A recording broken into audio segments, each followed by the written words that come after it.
Hello everyone. As of writing this script, season of the Splicer has just ended.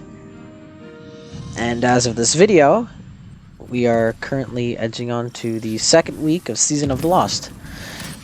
So, this is going to be my final thoughts on Season of the Splicer. Overall, it was pretty good, but like every season, there are things that bog it down.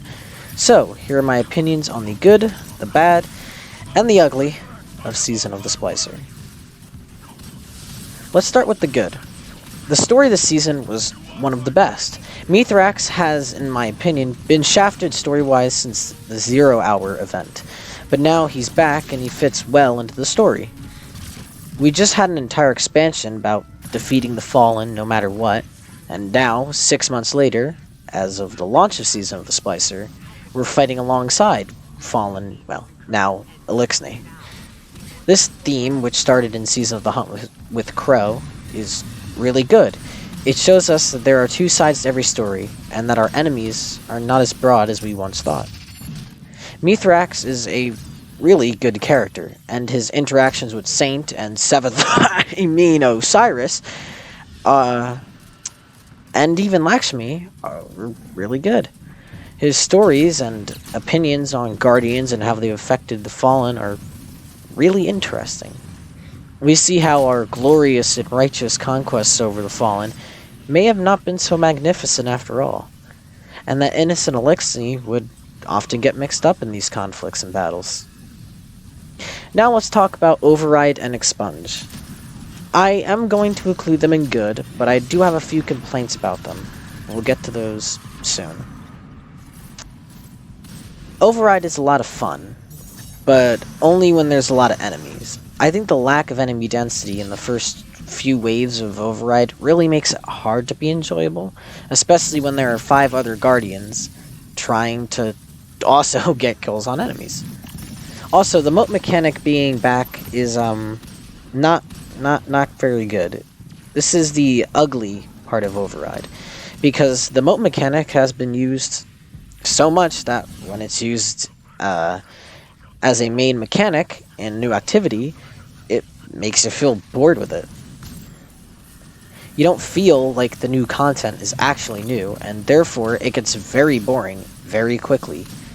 Other than these two gripes, I like Override, and I thought that they were enjoyable, even though they may have gotten boring quicker than expected. The Expunge missions were really nice, and they reminded me a bit of Bunker Busters and the Interference missions.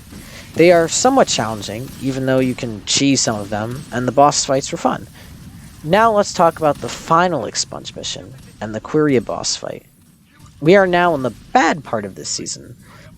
The Quiria mission was cool, because it was a test of us and showed us how we grew from the first time we did an Expunge mission. But Quiria and its boss fight was the bad part about this. Lore-wise, Quiria is one of the most powerful Vex minds, and even learned the sword logic after the Vex took over Oryx's throne world for a short time. Quiria has been mentioned since the Taken King, and now all these years later, it's here, and it's dead in a fairly easy boss fight. That just kinda leaves a bad taste in your mouth, especially because Quiria's been hyped up for a long time. Now let's talk about Vault of Glass. This is in the bad, not because of the raid itself is bad, which it's not, but because of how Bungie handled Master Vogue. Master Vogue should have been something people want to do every week for the weapons and armor, but it just wasn't. This is because, one, it's very challenging, which is not intrinsically a bad thing, but because you can only get one time lost weapon from Master Vogue each week. This made people like me only do the encounter with the weekly challenge that would drop the time lost weapon and then just leave. Because why would you do the rest of the raid when you get the same loot for more of the work? Finally, let's get on to the ugly. Transmog. Now, after being changed a bit in Season of the Lost, Transmog feels a lot better. But we're not talking about how Transmog works in Season of the Lost, we're talking about how it worked in Splicer. The Splicer transmog system had 3 currencies. These were Synth Strand, Synth Weave, and each individual class synth used to transmog 1 piece of armor. In order to transmog an armor piece, you need to get 150 Synth Weave. You got Synth Weave by just doing anything. But they were time gated so that you can only get 1 every 2 minutes. After you do that, you would use those 150 Synth Strand to buy a transmog bounty. You can only complete 10 transmog bounties per season. After completing this bounty, you can transmog your 1 armor piece.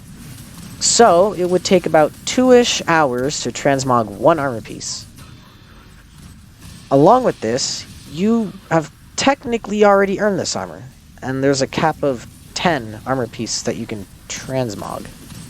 And the only way to exceed this cap was to buy more through Eververse. Yeah, this system was just all around bad. The fact that there was, and still is, a cap is just not a great feeling, especially when you are basically just buying back armor you already own if you do choose to try and exceed the cap. Well, exceed the cap, not try. It was disrespectful of a player's time, and subtly tries to make you spend money on gear you already earned. But, like I said earlier, it is a bit better in Season of the Lost. So, if I had to rate this season... Sorry, I misspoke. Season of the Splicer, I would give it a 7 out of 10. It wasn't as good as Season of the Chosen, but it wasn't a bad season overall. I actually quite liked it. So, yeah, those are my opinions on Season of the Splicer. What are your thoughts? Leave them down in the comments below. Don't forget to like, share, subscribe, do all the stuff if you like my content, and I will see you guys in the next video.